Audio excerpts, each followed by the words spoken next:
Hello everyone. আজি মই এই ভিডিঅ'ত ক্লাছ 8ৰ বিজ্ঞান কিতাপৰ 2 নম্বৰ লেসন অনুজীৱ মিত্ৰ আৰু শত্ৰু পাঠটোৰ অল কুৱেশ্যন এনসাৰ্ছসমূহ শ্বেয়াৰ কৰিম আৰু কোনোবাই যদি মোৰ এই চেনেলটো সাবস্ক্ৰাইব কৰা নাই সাবস্ক্ৰাইব কৰি ল'ব ঠিক আছে। অনুশীলনী 1 নম্বৰ খালি ঠাই পূৰ কৰা। ক অনুজীৱবোৰ অনুবীক্ষণ যন্ত্ৰৰ সহায়ত দেখা পোৱা যায়। ইয়াৰ এনসাৰটো হ'ব অনুবীক্ষণ ঠিক আছে। নীল সেউজ শেলায়ে বায়ুৰ পৰা পোনপটীয়াকৈ নাইট্ৰজেন গ্ৰহণ কৰি মাটিৰ উৰ্বৰতা শক্তি বৃদ্ধি কৰে। এই খৰ উত্তৰটো হ'ব নাইট্ৰজেন।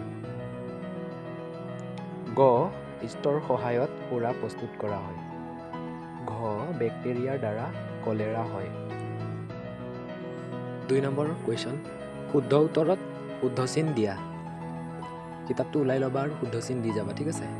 কটো সুৰাত শুদ্ধ চিন দিবা।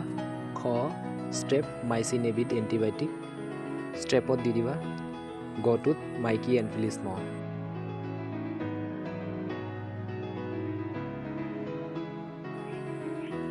ঘ উত্তৰ মাখিত শুদ্ধ চিনটো দি দিবা।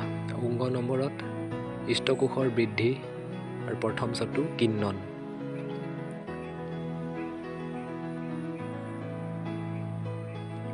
তিনি নম্বৰ এ অংশত থকা অনুজীৱবোৰ বি অংশৰ ক্ৰিয়াৰ লগত মিলোৱা।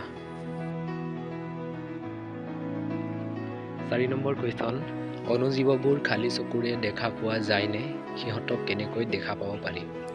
উত্তৰ হ'ব অনুজীৱবোৰ খালী চকুৰে দেখা পোৱা নাযায়, সিহঁতক অনুবীক্ষণ যন্ত্ৰৰ সহায়ত দেখা পোৱা যায়। এনসাৰবিলাক ভালদৰে লিখিবা হা।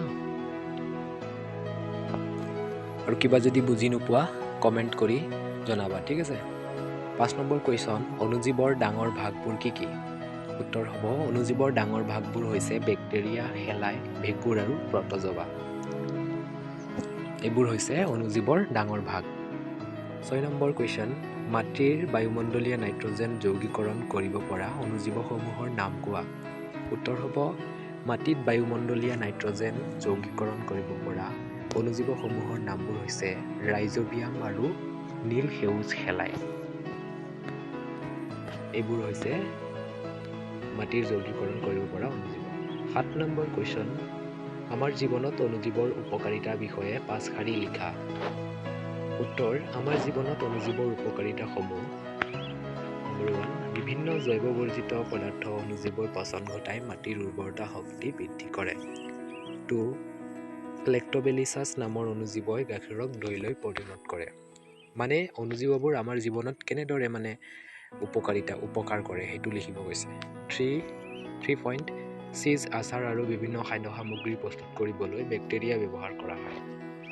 4 সুৰা মদ ভিনেগাৰ আদি উৎপাদন কৰিবলৈ অধিক পৰিমাণে অনুজীৱৰ ব্যৱহাৰ কৰা হয়। 5 এণ্টিবায়টিক প্ৰস্তুত কৰিবলৈও বিভিন্ন অনুজীৱৰ ব্যৱহাৰ কৰা হয়। এইবিলাক হ'ল পইণ্ট ঠিক আছে। 5টা পইণ্ট দিয়া হ'ল।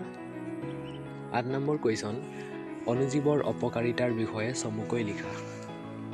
অনুজীৱবোৰে আমাৰ মানুহৰ দেহত অপকাৰো কৰে ঠিক আছে। সেই অপকাৰবিলাক লিখিবলৈ গৈছে। এইটো অপকাৰসমূহ দিয়া আছে ইয়াত, সেইটো লিখি ল'বা হা।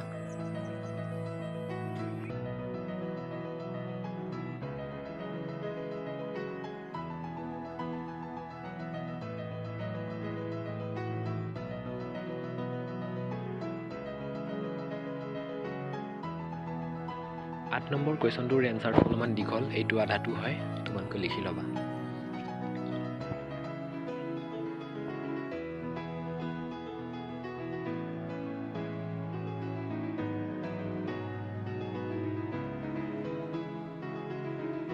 ন নম্বৰ কুৱেশ্যন এণ্টিবায়টিক কি। এণ্টিবায়টিক গ্ৰহণ কৰোঁতে কি সাৱধানতা অৱলম্বন কৰিব লাগে। উত্তৰ হ'ব যিবোৰ ঔষধে বেমাৰ সৃষ্টি কৰা অনুজীৱবোৰক ধ্বংস কৰে লগতে সিহঁতক বৃদ্ধিত বাধা দিয়ে সেইবিলাক ঔষধকে এণ্টিবায়টিক বুলি কোৱা হয়।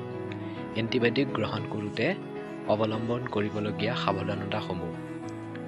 সাৱধানতাসমূহ দিয়া আছে ঠিক আছে, লিখি যাবা। নম্বৰ 1 পইণ্ট এণ্টিবায়টিক দৰৱ ডাক্তৰৰ নিৰ্দেশ অনুসৰি গ্ৰহণ কৰিব লাগে।